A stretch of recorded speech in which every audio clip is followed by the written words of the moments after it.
l'idée, c'est d'avoir un petit peu la structure actuelle dans laquelle tu travailles, donc Coordination Sud. Toi aussi, un peu ton parcours, comment tu es arrivé jusque-là. Et puis, un peu ce que concrètement tu fais aujourd'hui au sein de ton poste. Alors, on peut suivre la trame comme on peut aussi aller un peu, comme ça t'arrange de présenter les choses. D'accord, ok. Bon, je vais suivre ta trame, je vais être discipliné. Coordination Sud, je ne sais pas si vous connaissez c'est la structure, donc c'est la plateforme des ONG françaises. Donc on regroupe 174 membres du développement et de l'humanitaire.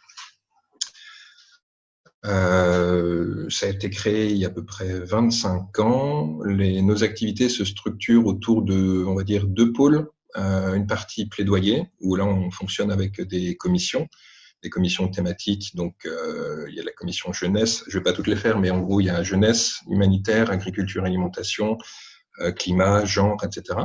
Donc 10 commissions thématiques, et puis on a aussi tout ce qui est fonction appui. Donc fonction appui, c'est l'accompagnement des ONG, donc dans la structure qui le souhaitent. Donc pour ça, on dispose d'un financement de l'État, ça s'appelle le FRIO, c'est le Fonds de renforcement institutionnel des organisations. Donc ça permet d'accompagner l'organisation qui le souhaite pour transformer sa structure, soit en cas de changement d'activité, soit en cas d'augmentation des effectifs. On dispense également des formations, qui sont ouvertes à toutes les ONG et tous les membres du secteur. On est une quinzaine de salariés à Paris, donc on est 4-5 au plaidoyer, 3-4 à l'appui, une coordinatrice des activités et un directeur. Voilà. Et donc beaucoup de réunions, on essaie de donner la parole à tous les membres, d'organiser des positions communes, en tout cas pour ce qui est du plaidoyer. Voilà. Si vous avez des questions, ou alors je reviens un petit peu après, comme vous voulez. Je continue sur la trame. Est-ce que Mathieu, tu peux redire, parce que alors moi, je ne savais pas exactement l'intitulé de ton poste, donc redire sur Ce que quel je poste tu es fais. exactement. D'accord. Alors moi, je suis à Coordination Sud depuis 3 ans, un peu moins de 3 ans, 2 ans et demi. Donc je suis chargé de mission. On est tous chargés de mission. Il y a le directeur, la coordinatrice. Après, on est chargé de mission plaidoyer ou chargé de mission appui. J'ai commencé donc au plaidoyer. Moi, je me suis occupé de la commission humanitaire, de la commission agriculture et alimentation, la commission jeunesse et solidarité internationale, de la stratégie territoriale, à savoir comment Coordination Sud, donc une ONG parisienne, la plupart des ONG ont leur siège à Paris, mais il y a des structures dans les régions, que ce soit les réseaux régionaux multi-acteurs, que ce soit des collectifs associatifs ou alors simplement des associations locales. Comment on fait pour les prendre en considération ? Et le suivi du mouvement associatif, qui est l'équivalent de Coordination Sud, mais pour les associations. Donc, alors là, c'est tout type d'associations, que ce soit associations culturelles, sportives, etc. Et sinon, j'ai bossé aussi à Coordination Sud l'année dernière sur le G7. Donc, le G7 qui se tenait en France au mois d'août 2019, c'est ça, ouais. Donc là, c'est un gros boulot parce qu'il fallait coordonner toutes les ONG, donc membres de CESUD, mais on était ouvert aussi aux associations non membres. Donc, par exemple, il y a l'UNICEF qui a travaillé avec nous, le groupe Enfance, qui est un groupe d'un collectif membre de CESUD. Donc, le but, c'était d'établir les positions des ONG françaises, mais également se mettre en lien avec les ONG des 6 autres pays du G7 et de porter ça auprès des dirigeants du G7. Donc déjà le plaidoyer, quand on le fait simplement au niveau français, c'est compliqué, mais quand il faut se mettre d'accord sur toutes les thématiques possibles du développement et de l'humanitaire et se mettre d'accord avec les 6 autres pays, c'est encore autre chose. Mais c'était très intéressant. Et là, depuis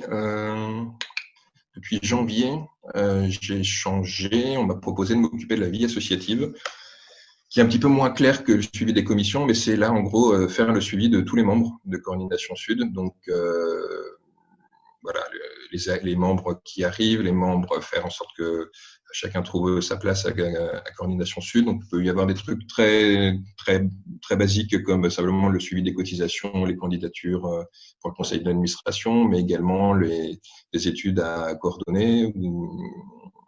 Voilà, donc là, c'est un petit peu plus vaste. Je découvre encore un petit peu puisque j'ai commencé ouais, il y a vraiment fin janvier, et puis 2 mois après, il y avait le début du confinement, donc c'est particulier. Voilà, à peu près moi pour mes activités. Si je reviens sur mon parcours, alors moi j'allais dire j'ai un parcours un petit peu particulier puisque à la base je suis archéologue, donc j'ai fait une prépa d'histoire à Henri IV à Paris, des études d'histoire médiévale et un DESS d'archéo. Et donc, j'étais archéologue pendant une dizaine d'années et je me suis syndiqué pendant que j'étais archéologue à la CGT. Et donc, je me suis occupé de différents sujets. J'ai eu des différents mandats à la CGT jusqu'au jour où on m'a proposé de rejoindre l'espace international de la CGT à Montreuil. Donc ça, c'était 2012, où je me suis occupé pendant 5 ans des relations avec les syndicats africains, des questions économiques internationales, du forum, de l'altermondialisme, et voilà. Donc j'ai fait ça 5 ans, et puis au bout d'un moment, j'appréciais plus trop mon chef, donc j'ai décidé de partir. Et c'est à ce moment-là où j'ai rejoint Coordination Sud. Donc voilà, donc pour le secteur des ONG, moi je travaillais avec les ONG, donc la CGT comme la CFDT ou voire même Force ouvrière peut travailler avec les ONG, beaucoup avec le CCFD qui a des plateformes sur la question de la dette, sur la question des paradis fiscaux. Donc, mais là j'ai vu depuis 3 ans un petit peu plus de l'intérieur le travail des ONG françaises. Et la diversité aussi. Déjà au sein de Coordination Sud, où il y a quand même, je disais, 174 membres. Et donc, on peut avoir des très grosses ONG comme Action contre la faim, Première Urgence internationale, comme des plus petites ONG qui vont avoir 3-4 salariés, puis un budget beaucoup plus limité. Donc, c'est assez intéressant de voir justement cette diversité dans le paysage français. Je continue sur ta trame, Louise, ou peut-être si vous avez déjà des questions sur revenir sur Coordination Sud ou pas. Oui, peut-être n'hésitez pas à poser des questions. Et j'en profite aussi. Alors, est-ce que c'est Simon qui nous a rejoint par téléphone? Enfin, il y a quelqu'un qui nous... Non, bonjour tout le monde, c'est Rose. Ah, c'est Rose, d'accord. Bonjour Rose, bienvenue. Tu nous entends bien? Très bien, parfait. C'est vrai que voilà, mais bon, ça va. Ok. Bah, du coup, n'hésitez pas à poser des questions. Activez juste votre micro, ça marche. Moi, j'ai juste une question, mais c'est à but purement informatif. Vous avez parlé du G7 et d'une position des ONG. Est-ce qu'il y a des documents en libre accès pour le public ou pas? Et où, si ça existe? Alors, normalement, si mon collègue de la communication ne l'a pas enlevé, c'est sur le site de Coordination Sud. D'ailleurs, je vous invite à y faire un tour parce que, alors, Coordination Sud, généralement, avant d'y travailler ou avant d'être vraiment inséré dans le secteur des ONG, on connaît surtout pour les infos d'emploi. Voilà. Voilà, moi aussi, avant d'y bosser, je ne savais pas trop ce que Sud faisait, mais je recevais aussi les bulletins, enfin, la page emploi. Mais il y a également sur le site internet toutes les ressources possibles. Donc, on met avant, on mettait les comptes rendus des commissions. Ça, maintenant, on a un espace de partage dédié, une plateforme qui est différente, mais sur que ce soit les pages emploi, comment adhérer à Coordination Sud, quelles sont nos activités, comment on est structuré, et les documents de référence. Normalement, on peut tout trouver sur le site. Mais si jamais tu ne trouves pas, tu peux demander à Louise mon mail ou je te le donne et puis je peux vous envoyer ça, il n'y a pas de souci. Et donc, pour le G7, c'était long à faire, mais on avait essayé à ce moment-là de faire des recommandations très précises, donc 3 par sujet, donc 3 sur l'humanitaire, 3 sur le genre, 3 sur le climat, parce que normalement pour les chefs d'État, si tu veux transmettre des recommandations, il faut que ce soit, en gros, que ça fasse une page maximum pour que ce soit court, concis, et c'est ce qu'on a essayé de faire, et on l'a en anglais et en français sur le site. Ok, merci. Mathieu, peut-être sur le G7, je suis pas sûre que c'était un sommet alternatif, c'est ça?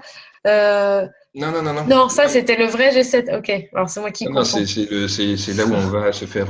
Non, on n'est pas allé pour se faire gazer, même s'il y avait des membres de Coordination Sud qui auraient pu le faire. Non, nous, on a essayé de faire les deux. Nous, on était vraiment, donc, au tout début du G7, on a été approché par je sais pas si c'était l'Élysée ou le ministère des Affaires étrangères, l'Élysée, je crois, qui avait besoin d'un contact au niveau des ONG pour justement les impliquer dans le G7. Donc dans le G7, il y avait, ils sont passés par le CNDSI, donc Conseil national du développement et de la solidarité internationale. Donc au CNDSI, il y a donc le gouvernement, l'AFD, Agence française de développement, il y a les syndicats, il y a la recherche, il y a les acteurs économiques aussi comme le MEDEF. Donc nous, on était dans le groupe, on était l'interlocuteur ONG par le biais du CNDSI. Et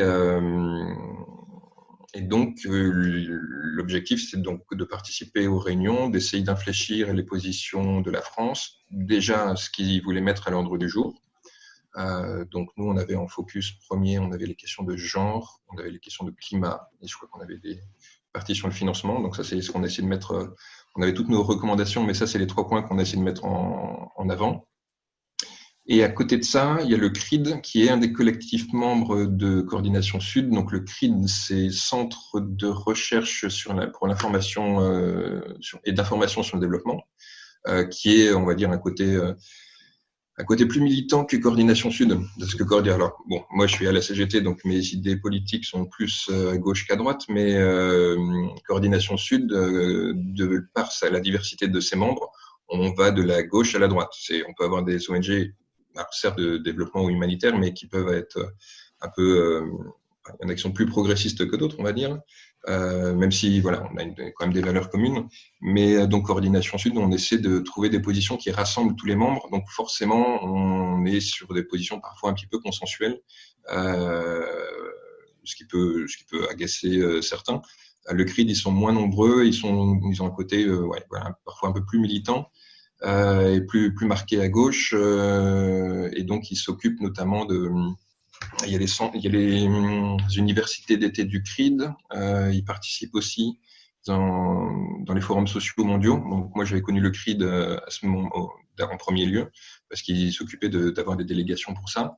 Et donc le CRID avait pour tâche là d'organiser le contre-sommet qui s'est tenu à Hendaye, qui a été compliqué. Parce que on était en Pays Basque, il y avait les indépendantistes basques qui voyaient mal les ONG de Paris et de la capitale débarquer pour leur dire quoi faire et comment militer. Mais bon, ça s'est fait. Nous, on a essayé d'y être, mais ça a été le G7, c'était très très compliqué comme dossier, parce qu'on a eu les autorisations pour participer au G7 2 jours avant l'ouverture. Donc, on a fait une menace de boycott, communiqué de presse, etc., en dénonçant la parodie de dialogue avec l'État français. Et là-dessus, quand on a sorti ça, finalement, on a réussi à débloquer nos accréditations, mais c'était compliqué en moins de 2 jours de trouver un logement à Bayonne, Biarritz. Voilà, donc on s'est concentré sur le G7, mais il y avait des membres de CESUD qui étaient aussi au contre-sommet. Et le but du contre-sommet, c'est pareil, un peu d'essayer déjà d'occuper l'espace médiatique, de mettre en avant des contre-propositions, pas forcément dire que le G7 est illégitime, mais mettre en avant des sujets dont le G7 ne s'était pas forcément emparé, mettre un côté plus social à l'ordre du jour. Bon, voilà. Après, ça a été un peu notre participation dans le G7 en tant que tel.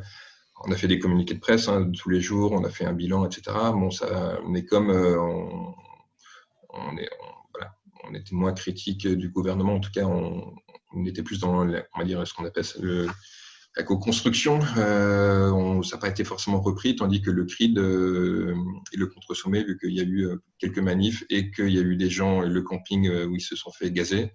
Et ça, forcément, ça attire un petit peu plus les médias et donc ils en ont parlé un petit peu dans les journaux. J'ai une question. Est-ce que le Coordination Sud, puisque ça représente les ONG, ça a un peu plus le droit de parole, etc. au G7 ou c'est aussi un rôle plutôt d'observateur et comme dans les différents sommets, les COP, etc. où il y a vraiment un espace de parole pour ce genre d'organisation? Non, alors, pour le G7, les discussions entre les chefs d'État se sont faites à huis clos, donc personne n'a eu la possibilité de les approcher.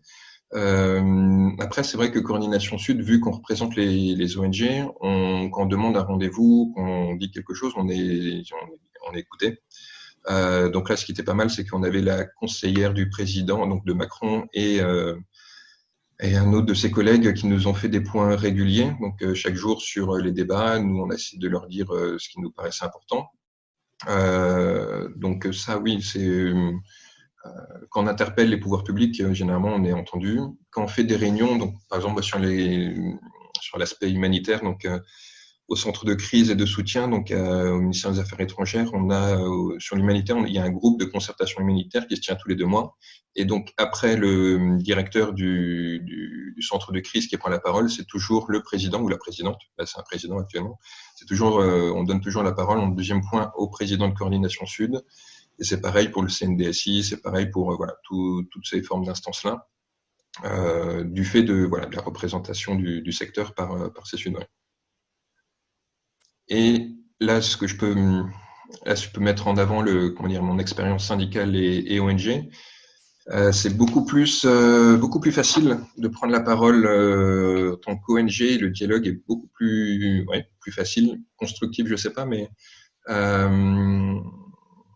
moi, quand j'étais à la CGT, que j'allais à Bercy pour les réunions sur les accords de libre-échange, des choses comme ça, on sentait que pour le gouvernement français, les syndicats, bon, ils sont un peu obligés de les accueillir à la table, mais il y avait une partie de condescendance et de méfiance. C'est-à-dire, qu'est-ce qu'ils vont faire si on fait une mauvaise déclaration, tandis qu'avec la casquette ONG, c'est beaucoup plus facile d'avoir un dialogue que ce soit avec le ministère des Affaires étrangères. La parole est plus facile. Est-ce qu'on est davantage entendu? Ça, je ne sais pas. Mais moi, j'étais très surpris, par exemple, en arrivant à Coordination Sud et en faisant mes premières réunions, d'avoir des mecs du MAE qui me tutoient. À la CGT, forcément, c'était bonjour monsieur, etc., avec un petit peu de distance. Là, on avait l'impression, en voyant les fonctionnaires du MAE, qu'on était potes, quoi. Donc, ça donne un peu la différence de dialogue entre les différents interlocuteurs et les différentes forces de plaidoyer en France. Mais Peut-être juste préciser MAE, c'est. oui, MAE, ministère de l'Europe et des Affaires étrangères. Ouais. Et qu'on est dans les ONG, c'est notre principal interlocuteur sur les questions de financement, l'AFD, qui est l'Agence française de développement. Et après, en fonction des commissions et en fonction des sujets, par exemple, moi, la commission agriculture et alimentation, on a des contacts avec le ministère de l'Agriculture. La jeunesse, on peut avoir des contacts avec le ministère de l'Éducation. Sur le côté associatif, il y a le Gabriel Attal qui est ministre. Il est ministre de quoi? Il couvre les secrétaires d'État au ministre sur tout ce qui est secteur associatif. Donc après, voilà, on fonctionne on a différents interlocuteurs. Mais le MAE, c'est le ministère des Affaires étrangères, c'est l'interlocuteur principal.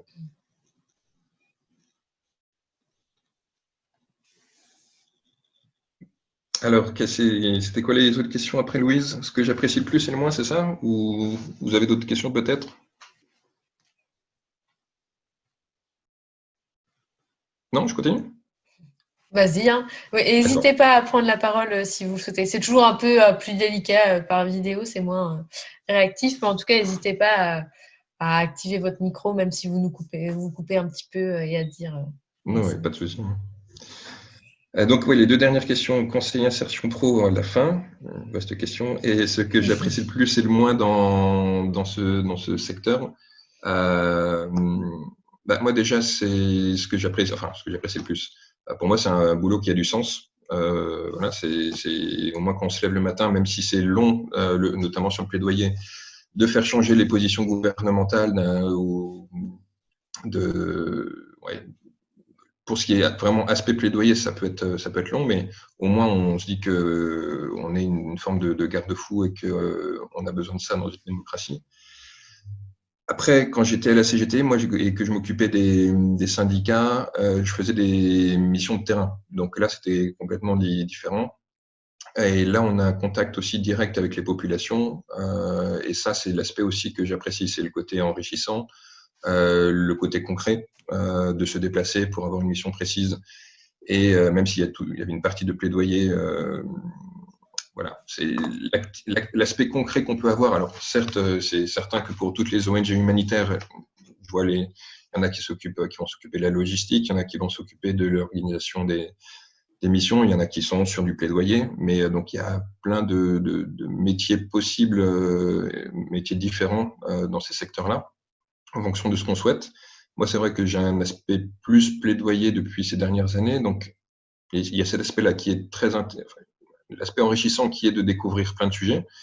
Moi, en tant qu'archéologue, quand je suis arrivé, je connaissais à la CGT et après Sud, à la base, je connaissais rien au syndicat africain, je connaissais pas grand-chose sur l'évasion fiscale et les multinationales, mais on apprend tout le temps. Il faut suivre l'actualité pour voilà, pour être à la page en permanence. Donc, c'est vraiment quelque chose d'assez stimulant intellectuellement. Après, ce que j'aimerais le moins, là, c'est peut-être la partie. J'allais dire, c'est la lenteur enfin, il faut, voilà. On constate des inégalités, on constate des injustices sociales. Ça peut nous révolter, on a envie de changer le monde, etc. Mais pas de bol, ça prend du temps. Et j'allais dire, plus on est au niveau local, plus on peut agir rapidement. Peut-être au niveau d'une municipalité, avoir des programmes de direction des populations locales, on peut faire des choses concrètes rapidement. Au niveau français, c'est déjà un petit peu plus long. Et au niveau international, c'est cet aspect-là qui est un peu frustrant. Voilà. Moi, je me souviens donc là, pareil, c'était sur des questions européennes et sur les accords de libre-échange. On avait une réunion donc avec tous les partenaires européens. On avait prévu l'heure du jour, on avait prévu un document qu'on devait valider. Ça aurait dû nous prendre un quart d'heure. Et puis finalement, il y a une personne qui a pris la parole en mettant en question l'opportunité d'avoir un document. Voilà. Et on a eu 2 heures de réunion uniquement pour discuter du fait si on sortait un document ou pas. On s'est pas mis d'accord et on s'est dit bon, on se revoit dans 2 mois pour voir ce qu'on fait. Ça, c'est le côté un petit peu pénible. Mais bon, ça, c'est le plaidoyer. C'est l'échelon européen, l'échelon international, le G7, pareil. Le G7, on a commencé à bosser en février 2018 pour le G7 qui se tenait en août 2019. Et franchement, il n'y avait pas trop de temps. Même si on en avait plus, ça aurait été pas mal. Donc voilà, après, tout dépend ce qu'on veut faire dans le secteur. Si on veut faire des missions de terrain, effectivement, ça peut être c'est très enrichissant. On rencontre plein de personnes, on rencontre des nouvelles cultures. On peut avoir une action concrète, peut-être pas immédiate, mais on peut porter des choses facilement. Après, sur la partie plaidoyer, c'est indispensable parce que s'il n'y a pas ces ONG qui sont là pour critiquer et proposer des alternatives aux propositions de l'État, que ce soit les ONG, que ce soit les syndicats, que ce soit les associations, c'est en gros, on déroule le tapis rouge au gouvernement et il fait ce qu'il veut. Donc là-dessus, il y a cette responsabilité-là qui est de surveiller ce qui se dit, de faire des propositions, de réfléchir. Mais après, sur le plaidoyer, pareil, si vous êtes une structure de 10 salariés ou si vous êtes à Coordination Sud et que vous représentez 170 membres, pour établir une position, c'est pas du tout la même chose. Donc ça, c'est ce qu'il faut prendre en compte. Mais moi, ce que j'aime bien justement à Coordination Sud, c'est la richesse la diversité et la richesse liée à cette diversité. Parce qu'il y a des parcours parmi les membres très, très différents. Il y a des expertises sur tous les sujets. Il y a un degré de professionnalisation dans les ONG qui est quand même assez remarquable, je trouve. Et donc, ouais, c'est côté stimulant, mais il y a le côté se dire que c'est pas parce qu'on a envie de changer les choses là immédiatement et qu'on a la bonne idée que ce sera facile forcément de la mettre en œuvre et de la faire accepter. Voilà à peu près pour les plus et les moins. Je termine et puis après, je vous laisse la parole. Alors, conseil insertion pro. Là-dessus, j'ai eu l'occasion justement de recruter, de faire passer des entretiens et de recevoir les CV à Coordination Sud. Donc, moi, ce que je dirais vraiment, c'est votre expérience en parallèle de vos études. Parce que clairement, à Coordination Sud, quand on veut recruter quelqu'un, tout le monde a le même profil. Je ne veux pas vous démoraliser, mais c'est tout le monde a fait Sciences Po, Bac+5, master de droit international, master de droit humanitaire, master de voilà. Après, on fait une offre d'emploi, on va avoir 50 CV. Ce qui va ressortir, c'est l'engagement aussi à côté. Si la personne a juste fait ses études, c'est déjà très bien, mais les engagements à côté, pas forcément les centres d'intérêt. Je fais du vélo ou j'aime le pole dance, mais si vous êtes engagé dans une association, voilà, essayez de sortir un petit peu des cases. Et moi, pour tout vous dire, à Coordination Sud, c'est ça qui a fait que j'étais pris parce que j'ai été recruté au début, les CV ont circulé auprès de mes collègues du plaidoyer qui avaient mis mon CV à la poubelle en disant archéologue, syndicaliste, ok, c'est hors sujet. Et c'est la directrice qui avait récupéré mon CV parce que à côté, j'avais fait d'autres trucs. Voilà, je m'étais occupé d'une association, j'avais été président d'Attaque en Moselle. J'avais voyagé un petit peu, j'avais fait des chantiers à l'étranger, et donc c'est ça qui m'a permis, alors que j'avais un master d'archéologie, pas du tout de droit international et quoi que ce soit, d'être pris. Donc après, il ne faut pas se désespérer non plus, parce que c'est vrai qu'il y aura sur tous les postes, il y a beaucoup de candidatures. Le stage, c'est sûr que c'est pas mal pour commencer, pour mettre un pied dans le secteur. Là, il se trouve que j'avais recruté une stagiaire pour le G7 et j'ai eu le plaisir d'apprendre que mon directeur l'avait recruté là pour un CDD de 6 mois. Donc, c'est plutôt cool. Donc, les stages, c'est pas mal. Après, il faut choisir où on fait son stage en fonction bien sûr si on est pris ou pas, mais aussi déjà le stage permettra d'orienter un petit peu les contacts que vous aurez. Si vous faites un stage à la Commission européenne, vous aurez plus de contacts dans le milieu diplomatique que du côté des ONG. Donc s'il y a ça à prendre en compte. Et puis c'est armé de patience. Moi, je vois mes collègues du plaidoyer, eux ont vraiment fait un parcours classique de Sciences Po, Bac+5 en développement, etc. Et je sais que mon collègue Yann, qui s'occupe des commissions APD et commissions santé, il a mis 2 ans à avoir son CDI à CESUD. Il a fait même deux stages, je crois, 2 fois 6 mois. Voilà, il a un peu galéré au début, mais il y en a beaucoup qui décrochent. Mais ça, c'est pareil dans tous les secteurs. Moi, en archéologie, c'était très compliqué aussi de se trouver un poste. Et moi, j'ai plein de collègues qui sont restés CDD ou qui ne trouvaient pas et qui sont partis faire autre chose, ouvrir un gîte dans les Vosges ou je ne sais pas quoi. Mais donc, voilà, si vous y croyez que c'est le secteur dans lequel vous voulez évoluer, il faut se dire que voilà, ça va être un peu compliqué. Mais ce n'est pas du tout impossible. C'est le stage, développer ce que vous pouvez faire à côté. On ne demande pas forcément aux gens de savoir exactement quel est leur plan de carrière, ce qu'ils veulent faire. C'est déjà la motivation et puis voilà, essayer de pouvoir avoir un petit peu deux, trois activités annexes et puis après, voilà, patienter et insister. Voilà, si vous avez des questions, autre chose. Du coup, j'ai une question, ça revient un peu sur ce qu'on a dit avant, mais je trouve qu'on a un peu vu la relation qu'il peut y avoir entre le gouvernement et Coordination Sud.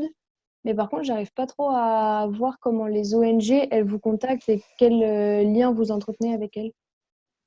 Avec les ONG, les membres ou avec toutes les ONG françaises? Les ONG françaises en général. D'accord. Bon, après, je veux dire, des ONG françaises qui ne seraient pas membres de CESUD, il n'y en a pas beaucoup.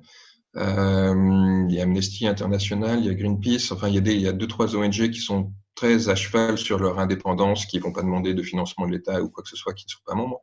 Mais après, c'est vrai qu'on a quand même la plupart des ONG. Le lien entre CESUD, le gouvernement et les ONG, donc ça passe, si on reste sur le plaidoyer, ça passe par les commissions thématiques où donc une commission, comment ça fonctionne? Donc il y a un membre de coordination Sud qui va être là pour animer la réunion. À côté de ça, on a un référent du conseil d'administration. Donc, comme toute instance, hein, enfin toute ONG, il y a un président, un trésorier, il y a des gens élus parmi les membres qui donc représentent la parole politique de l'ONG, de coordination Sud en l'occurrence.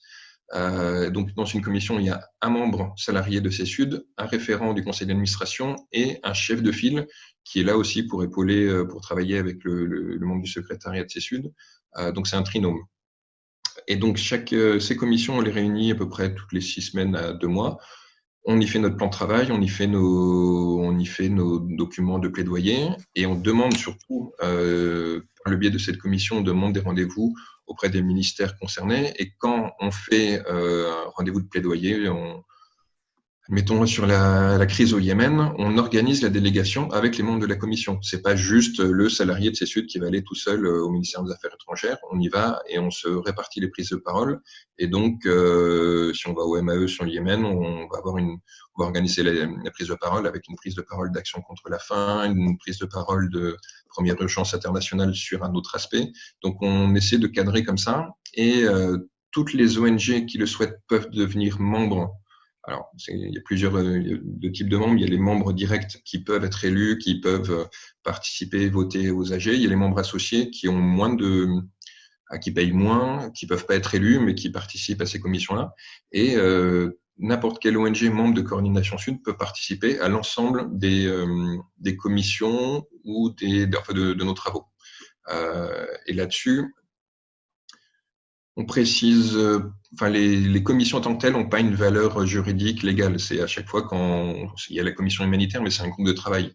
Quand on va au ministère des Affaires étrangères sur les questions humanitaires, c'est Coordination Sud. Et donc, quand on dit CESUD, c'est pas juste les salariés, hein, c'est toutes les ONG membres de CESUD. Et donc, on demande ce rendez-vous. Les pouvoirs publics savent que derrière, c'est la force des ONG françaises qui vient avec physiquement des représentants de toutes les ONG. Et après, pour l'implication, ça varie. Il y a des ONG parfois qui traversent des difficultés et qui ont moins de capacité à investir du temps de travail en plus de leur travail propre au sein de leur structure pour Coordination Sud. Il y en a pour qui c'est indispensable parce qu'elles sont petites et qu'elles ont besoin de d'échanger avec les autres. Donc voilà, c'est vraiment un collectif. Certes, le secrétariat, les salariés de Coordination Sud, là, les 15 que nous sommes, on coordonne le bazar, mais derrière, c'est pour donner la parole aux membres et valoriser les membres. Merci. De rien.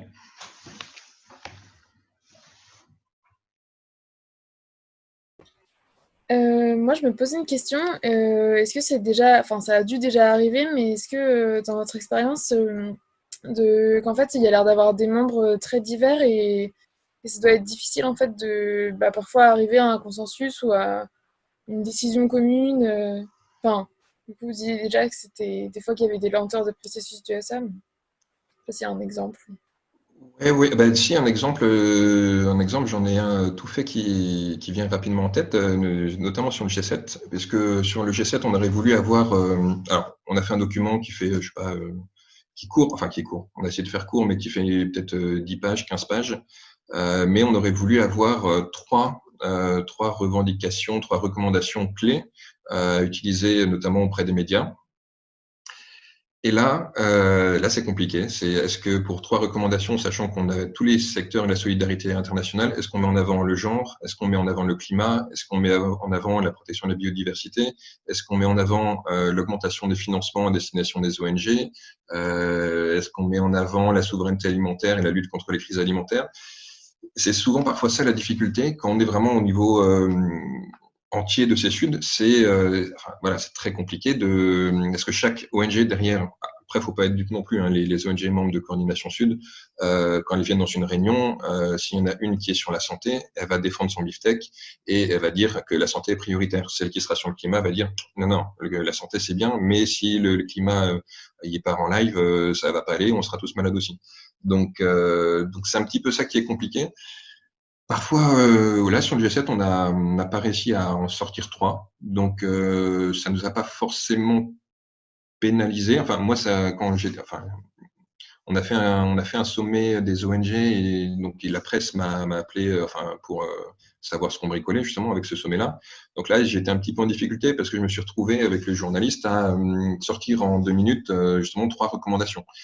Et là-dessus, j'avais pas la validation du CA, j'avais pas la validation de tout le monde, donc, j'ai pris ce qui faisait le plus consensus, qui était environnement, financement et égalité femmes-hommes. Mais donc, ouais, là-dessus, c'est ça qui peut être compliqué. Après, sur les commissions thématiques, sur la santé, même s'il peut y avoir différentes organisations sur la santé, on arrive à se mettre d'accord sur l'humanitaire, on arrive à se mettre d'accord. Ça va. Par secteur, ça va. Chaque commission a son plaidoyer propre sur l'UMA, sur l'agriculture, sur questions de genre. Là-dessus, on discute, mais on arrive à des documents communs. C'est quand on essaie d'élargir et d'avoir des prises de position sur l'ensemble du développement et de l'humanitaire, où là, voilà, on sent les tensions internes, mais que chacun milite, prêche pour sa paroisse, quoi.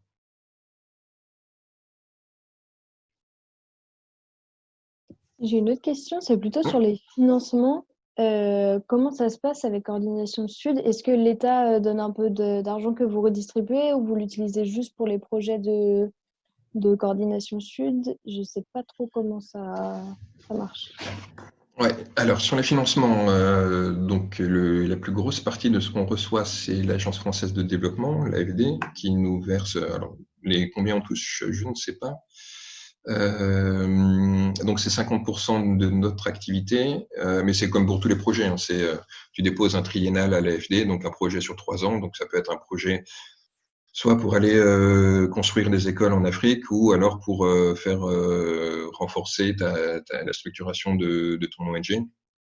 Donc là-dessus, on a 50%. Après, on a des cofinancements qu'on va chercher, donc soit la Fondation de France, soit les formations qu'on vend. Enfin, donc on propose des formations aux membres, mais alors sur des tarifs peu élevés, mais c'est une prestation aussi. Donc il y a une petite partie de ce qu'on touche, de ce qu'on perçoit et du budget global de CESUD qui va sur les activités la charge salariale, quoi, l'équipe. Après, il y a, je pense que là, c'est quelques centaines de milliers d'euros, qui est ce que je disais tout à l'heure pour le FRIO, le Fonds de renforcement institutionnel des organisations, où là, quand on fait un accompagnement d'une ONG sur 1 an, 2 ans, on a une masse globale, on sait qu'on peut accompagner, admettons, 10 ONG ou 15, 20 ONG par an. Et donc là, cette somme va directement à cet accompagnement-là pour la structure et bien sûr pour payer la salariée qui s'occupe de ça. Après, on a une charte, hein, sur l'argent qu'on peut recevoir et qu'on ne peut pas recevoir. Par exemple, on n'ira jamais demander de l'argent à la Fondation Total, par exemple, voilà, ou des choses comme ça. Mais ouais. Après, on n'en fait pas beaucoup de déplacements. Mais moi, c'est ce qui m'a changé en arrivant à CESUD, hein, c'est qu'on se déplace peu. Enfin, on se déplace dans Paris, hein, mais la Commission Europe va à Bruxelles, bien sûr. Mais moi, je me suis déplacé 2 fois. Mais ouais, une fois pour aller au sommet de la société civile canadienne quand c'était le G7 canadien. Donc là, c'était à Ottawa. Et sinon, pour le G7 à Biarritz. Sinon, c'est tout en 2 ans et demi. Mais donc, il n'y a pas beaucoup de frais liés à nos déplacements. Après, c'est la masse salariale et puis le fonds d'accompagnement des assos, quoi. Du coup, j'ai une question par rapport, quand vous faites des réunions thématiques avec les ONG, par exemple sur le secteur santé ou éducation, je ne sais pas, est-ce que parmi les ONG elles-mêmes, il y a des réflexions ou des idées qui remontent sur le fait de leur propre fonctionnement et chercher une nouvelle manière de se réinventer, etc., par rapport, par exemple, aux critiques qui peuvent émerger sur l'humanitaire de manière générale, ou est-ce que ce n'est pas trop des questionnements qui se posent au sein des ONG elles-mêmes? C'est hyper large comme question, mais c'est la manière de reconstruire et de réinventer en fait l'humanitaire. Donc là, c'est spécifiquement sur l'humanitaire ou sur tous les sujets et comment Ouais, les ONG? par exemple, sur la santé, souvent la critique principale qui émerge, c'est que des ONG peuvent se substituer en fait, à certains pouvoirs politiques qui devraient, par exemple, plus œuvrer pour leur propre pays. Enfin, plein de critiques comme ça. Est-ce que ces critiques sont prises en compte par le domaine lui-même ou est-ce que pour le moment, c'est pas trop le cas? Alors, là-dessus, c'est-à-dire sur les commissions, sur les sujets, sur chaque sujet thématique, les membres peuvent, comment dire, la feuille de route de chaque commission, c'est les membres qui la fixent. Donc, s'ils ont envie de mettre à l'ordre du jour une réflexion sur l'évolution du secteur, ils peuvent. Ça, il n'y a aucun souci. Par exemple, sur les questions humanitaires, et donc c'est notamment à l'ordre du jour de la prochaine conférence nationale humanitaire. Ça, c'est le gouvernement français qui organise ça. Tous les 4 ans, il y a ce qu'on appelle la CNH, qui fait un peu le bilan des actions humanitaires de la France. Bon, là, elle devait se tenir hier, je crois. Donc, c'est reporté. Et donc, dans l'humanitaire, il y a un gros sujet de réflexion qui est sur la localisation de l'aide. Savoir, on passe de plus en plus par les acteurs locaux et et donc il y a des réflexions sur l'avenir de l'humanitaire et qu'on essaie de plus en plus de sortir du modèle où c'est les ONG blanches, occidentales, qui vont dans les pays pour aller sauver les Africains ou les Asiatiques, etc., même s'ils n'ont rien demandé. Donc on s'appuie voilà, vraiment sur… ça fait longtemps que cette réflexion elle est là dans le secteur, mais on passe de plus en plus par les partenaires locaux avec les possibilités qu'à 10 ans, vraiment, même l'AFD se pose la question, l'AFD, le ministère des Affaires étrangères, pour l'instant, ils financent que des acteurs français. Mais il y a la réflexion de pouvoir, au niveau des pouvoirs publics français, de financer directement des ONG africaines, des acteurs locaux. Ça, bon, d'un côté, on sent que les vieux briscards de l'humanitaire qui ont fondé les ONG il y a 30 ans se disent mince, on risque de perdre un peu quand même nos prérogatives. Et qu'est-ce que nos structures vont devenir si finalement on devient plus juste gestionnaire des projets gestionnaire des fonds pour transmettre en France, au pays. Donc ça, on peut avoir des réflexions là-dessus. Généralement, moi, si je prends les autres sujets, il y a moins de réflexion de fond. On est vraiment plus sur le suivi des institutions, le plaidoyer et comment on avance. Mais à côté de ça, à Coordination Sud, on a créé il y a un an ce qu'on appelle l'ONG Lab, qui est une espèce de think tank, on va dire, où le but, c'est d'irriguer le secteur des ONG avec des réflexions. Donc là, on associe des chercheurs, on associe des membres des ONG et ils déterminent des pistes de réflexion. Donc on a eu un débat sur la localisation de l'aide. Non, ça c'était l'humain. On a eu un débat sur l'avenir des ONG. Quel avenir pour les ONG et quelle place pour les ONG. Donc ça c'est possible. Et ouais, on essaie d'avoir aussi ces réflexions de fond. L'ONG Lab existe depuis un an, donc ça c'est cool. Et puis après, c'est les membres, soit les pouvoirs publics qui peuvent nous solliciter, ou alors un membre de siège dans une commission, un individu peut dire très bien, moi je pense que notre plaidoyer ou notre approche de la solidarité avec l'Afrique subsaharienne est à revoir, et donc peut proposer de mettre ça en débat.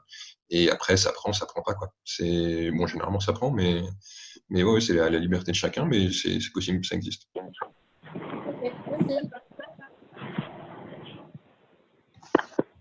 Alors, moi, j'avais une question. En fait, je me posais la question de savoir quelle instance, en fait, ici en France, est en charge d'évaluer toutes les actions humanitaires qui sont effectuées dans ces pays en développement. Je ne sais pas si la base de certains indicateurs, je ne sais pas trop si le CSUD s'en charge ou alors c'est la responsabilité de notre organisme de centraliser, si je peux dire ça, tous ces retours. En fait, par rapport aux différentes actions humanitaires, en fait, qui se font dans ces pays, en fait, pour ces pays en développement. En gros, comment on mesure l'impact de l'aide humanitaire et qui s'en occupe, c'est ça? sectoriel, oui, ou chaque secteur, par exemple, la santé, l'alimentation, donc, je sais pas. Oui, ben, alors tous les projets, qu'ils soient humanitaires, de développement, font l'objet de demandes de financement auprès des pouvoirs publics et on a tout un tas de critères de redevabilité, de transparence à rendre. Alors, à la fin des projets et en cours aussi, il y a des bilans d'étape. Donc, ça peut être les ONG qui le font elles-mêmes par le biais des cabinets d'audit, enfin des prestataires extérieurs. Mais sur l'impact des projets, sur les bilans de plusieurs années de projets, c'est quelque chose qui se fait beaucoup. C'est même une grosse part une part significative de la masse financière allouée dans les projets. Et il y a énormément de comptes à rendre, que ce soit c'était surtout au niveau de ECHO, donc la direction générale ECHO, c'est Direction générale de l'humanitaire à Bruxelles, la direction européenne. Et ça arrive aussi en France, où maintenant les ONG humanitaires devront passer par des cabinets d'audit, enfin des cabinets extérieurs, pour faire évaluer leurs projets sur tout un tas d'indicateurs. Et alors, il y a 30 ans, c'était pas du tout le cas. Hein. Chacun demandait des sous au gouvernement français et partait. Et il n'y avait pas forcément de suivi ou pas forcément de mesure d'impact. Mais maintenant, un projet peut plus se faire sans qu'il y ait cette partie de redevabilité derrière. Et c'est valable aussi même pour Coordination Sud. Quand on redépose un projet pour demander à l'AFD des sous pour les 3 prochaines années, il faut qu'on justifie de tout ce qu'on a fait pendant 3 ans, pourquoi c'était pertinent. Enfin, on dépose le projet, on précise quelles vont être nos activités, mais ça va même, c'est assez précis. Hein, c'est combien d'ateliers on va organiser, quel type de sujet, à quelle fréquence on va se voir. Et après, on prend les indicateurs qu'on a donnés au départ et puis on dit, voilà, finalement, on avait prévu de faire 5 ateliers, on en a fait 2 ou on en a fait 10. Voilà. On prend des comptes sur tout et dans chaque structure, c'est une part importante du boulot. Et il y a des gens qui sont que là-dessus, que sur la redevabilité et le fait de faire ces rapports-là. Est-ce que j'ai répondu à la question? Ouais, c'est bon, merci.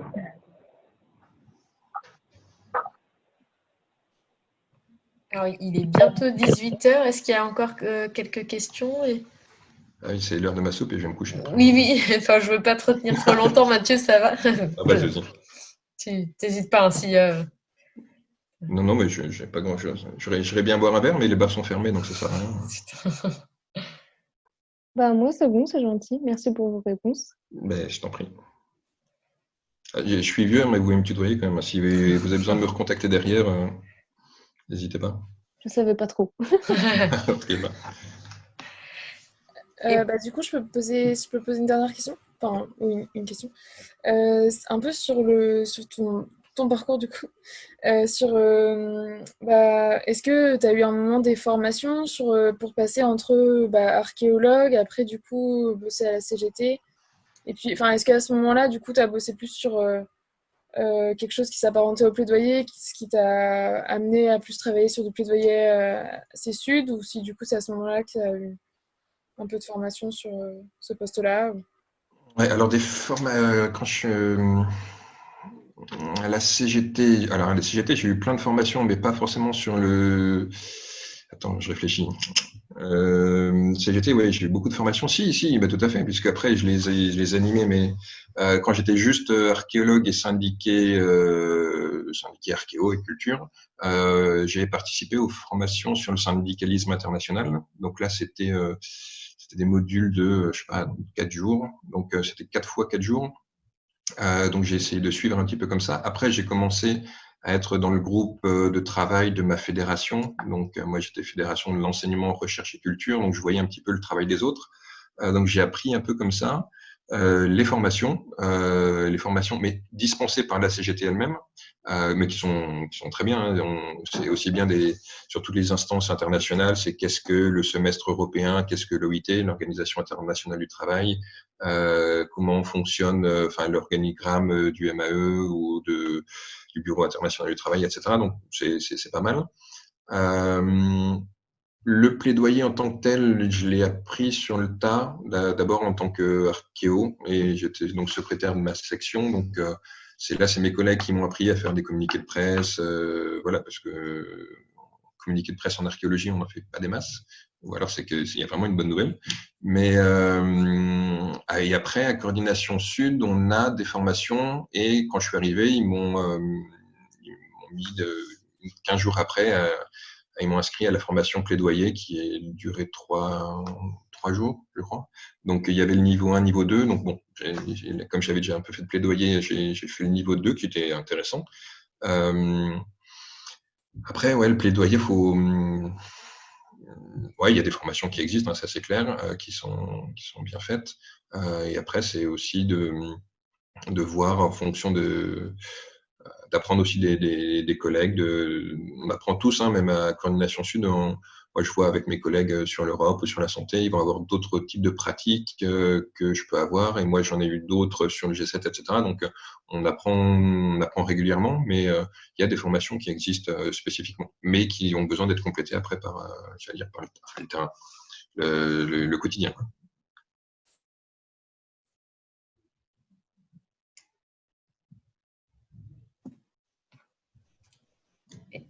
Moi, du coup, j'aurais une question, Mathieu, sur justement. Mais tu as pas le droit de poser des questions, toi?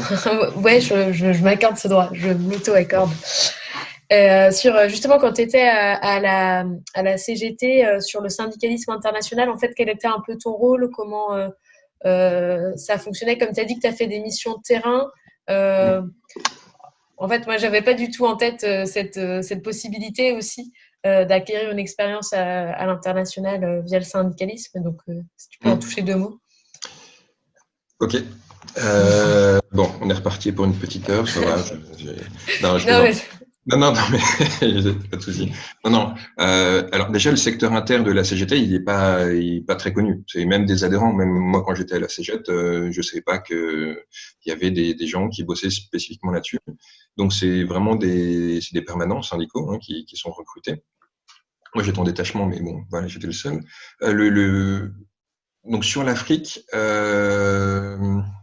L'idée, c'était d'être le point de contact pour la CGT avec tous les syndicats africains.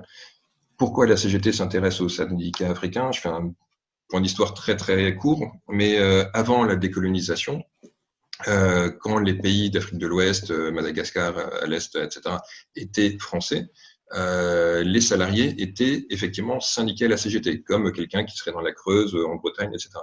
Ils étaient syndiqués à la CGT. Après, dans les années 60, il y a eu le mouvement de décolonisation qui est arrivé,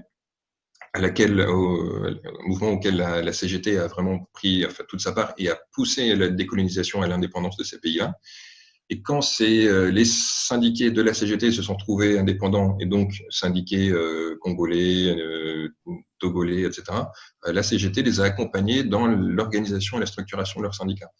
Et donc, depuis les années 60, ces liens sont restés, ils sont assez forts. Et les syndicats africains, ils n'ont pas forcément beaucoup de sous, ils n'ont pas des charges syndicales comme on peut avoir en France, donc c'est un peu compliqué.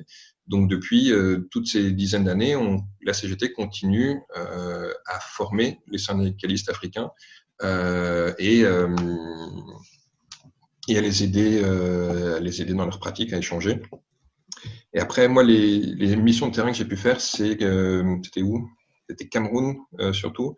Donc, ouais, dans les missions, dans mon activité, je pouvais aller en Afrique pour faire quand il y avait des congrès, des congrès syndicaux, donc représenter la CGT pour faire les discours, échanger, maintenir les bonnes relations. Donc là, c'est de la diplomatie.